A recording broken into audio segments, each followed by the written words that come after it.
Hello everyone, সবাই কেমন আছো? আশা করি অনেক ভালো আছো। আমার নতুন একটি ভিডিওতে সকলকে জানাই স্বাগত। তো সকালে বাসি কাজ সেরে চা বানিয়ে নিয়েছি, তারপরে রান্না বসিয়ে দিয়েছি, ভাত বসিয়ে দিয়েছি। আর এদিকে চৈত মাসের ইঁচড় বৈশাখ মাসে খাচ্ছি, বুঝেছো? বাড়িতে গেছিলাম চৈত মাসে, তখন মা ইঁচড় দিয়ে দিয়েছিল। তো সেই ইঁচড়টা ফ্রিজেই ছিল, তো আজকে তার ব্যবস্থা হচ্ছে। তো ইঁচড়টা কেটে আজ রান্না বসিয়ে দিয়েছি আর করব ডিমের ঝোল। তো এদিকে ডিম সিদ্ধ বসিয়ে দিয়েছি, ডিম দিয়ে আলু দিয়ে। তো এদিকে ডিমটা সিদ্ধ হয়ে গেছে, তারপরে ভেজে নিলাম। আর এদিকে মশলা কষাচ্ছি। আজকে বেশি কিছু করব না, ইঁচড় আর ডিমের ঝোলই হবে। আর যা গরম পড়েছে এর মধ্যে আর রান্না ইচ্ছা করে না। তো রান্না আমার শেষের পথে। তো এখন ভাত বেড়ে নিয়েছি, খাওয়া দাওয়াটা করে নেব। আর ইঁচড় আমার খুবই পছন্দের একটা জিনিস। তুমি আমাকে যেভাবেই রান্না করে দেবে কেন, আমার খুবই ভালো লাগে। তো এই যে ডিমের তরকারি, এখন খাওয়া দাওয়া সেরে ব্লাউজ নিয়ে বসেছি। ব্লাউজ করতে হবে। এই সাদা কালারের ব্লাউজগুলো দেখছো, এগুলো আগেই এনেছিলাম। তো তারপরে আজকে আবার দিয়ে গেছে এই নীল কালারের এই ব্লাউজগুলো 15 পিস করে দিতে হবে রবিবারে। তো সাদা ব্লাউজগুলো রেখে এখন নীলগুলো করব। তো তারপরে দেখো আবার খাওয়া দাওয়া করে নিচ্ছি দুপুরে। আর দেখো দেখে আমার রুগী রুগী মনে হচ্ছে, কারণ এত গরম পড়েছে আর কিছু ভালো লাগছে না।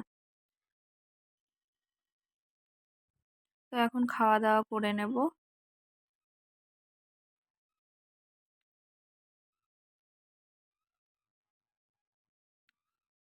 তো সকালে এসেছিল একটা পার্সেল আমার, তো তখন আমি খুলতে পারিনি। এখন তোমাদের সামনে একটু খুলে দেখাবো কি অর্ডার করলাম। তো দেখো, আমার একটা সেলফি স্টিক অর্ডার করেছিলাম, আগেরটা ভেঙে গেছে। তো এটা আবার নতুন করে নিলাম।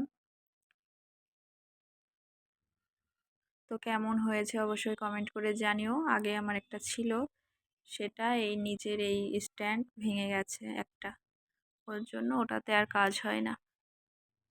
তো তারপরে সেরকম কিছু করিনি। সন্ধ্যাবেলায় বরমশাই বলছে পাস্তা খাবে, তো পাস্তা সিদ্ধ বসিয়ে দিয়েছি। আর এদিকে ডিম ভেঙে নিয়েছি। তো রাস্তা দিয়ে যাচ্ছিল, এটা যেহেতু শনিবারের ভিডিও, মায়ের পুজো, মাকে আনতে যাচ্ছিলো মায়ের পুজো কোনো এক জায়গায়। তো সবাই মিলে নাচতে নাচতে তারপরে বাজনাবাজি আনতে যাচ্ছিল।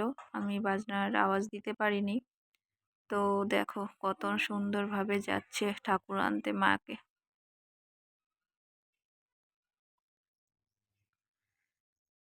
তো নাচ টাচ দেখে এসে দেখি আমার পাস্তা সেদ্ধ হয়ে গেছে, তো নামিয়ে নিয়েছি। আর এদিকে ডিমটা ভাজা করে নেব।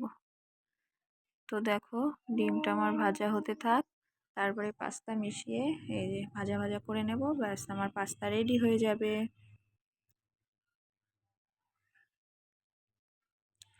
আর আমাদের বাড়ির সবাই পাস্তা পছন্দ করে, আমিও পছন্দ করি। তো একটু বেশি করে বানিয়ে নিলাম, সবাই সন্ধ্যার টিফিনটা হয়ে যাবে।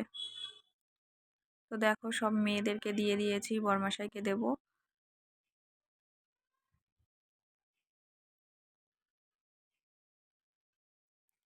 তো এখন খাওয়া দাওয়াটা করে নেব। দিয়ে রাতে যা ঝড় বৃষ্টি হয়েছিল আর সেভাবে ভিডিও করা হয়নি। পরের দিন সকালে আবারও চা নিয়ে বসে পড়েছি, চা খেয়ে নেব। সমস্ত কাজ হয়ে গেছে। আর এদিকে জেঠি শাশুড়ির ঝড়ে সজনের ডাঁটার গাছ ভেঙে পড়েছে, তো সেই কারণে ডাঁটা দিয়ে গেল। তো আজকে সকালে ডাঁটা দিয়ে আলু দিয়ে রান্নাটা করব ভেবেছি। আর এখানে কাঁচা লঙ্কা সর্ষে বেটে নিয়েছি, বেশ ভালোই লাগে খেতে, আমার এগুলো বেশ পছন্দ। বরমশাই সেরকম একটা খায় না, তাও আজকে রান্না করলাম। আর করেছি ডিম সিদ্ধ, আলু সিদ্ধ, আর কালকের ইঁচড়ের তরকারিটা গরম করে নিচ্ছি। তো দুপুরে চলে এসছে খাসির মাংস, বরমশাইয়ের পছন্দের। তো খাসির মাংস রান্না করব। তো মশলাও করে নিয়েছি, বরমশাই বলেছে কাঁচা লঙ্কা দিয়ে করবে। আর মাংস এনেছিল প্রায় 2টো নাগাদ। তো তখন আমি গুছিয়ে রান্না বসিয়েছি, তো আমার লেট হয়ে যাচ্ছিলো, ওর জন্য একবারে প্রেশার কুকারে বসিয়ে দিয়েছি। তো রান্নাটা আমার এই যে হচ্ছে, আর তোমার ভিডিওটা কীরকম লাগলো তোমাদের অবশ্যই কমেন্ট করে জানিও। আর আমি রান্না করছি এক হাতে, আর এক হাতে ফোন দিয়ে ভিডিও করছি। তো তোমরা সবাই একটু ম্যানেজ করে দেখে নিও। আর তোমাদের ভিডিওটা কেমন লাগলো জানাতে কমেন্ট করে ভুলো না। সবাই ভালো থেকো, সুস্থ থেকো। ভিডিও ভালো লাগলে অবশ্যই লাইক কমেন্ট করবে। সবাই ভালো থাকবে, সুস্থ থাকবে। তো দেখো রান্নাটা আমার হয়ে গেছে, তো আমি এখানে ভিডিওটা শেষ করছি। সবাই ভালো থেকো।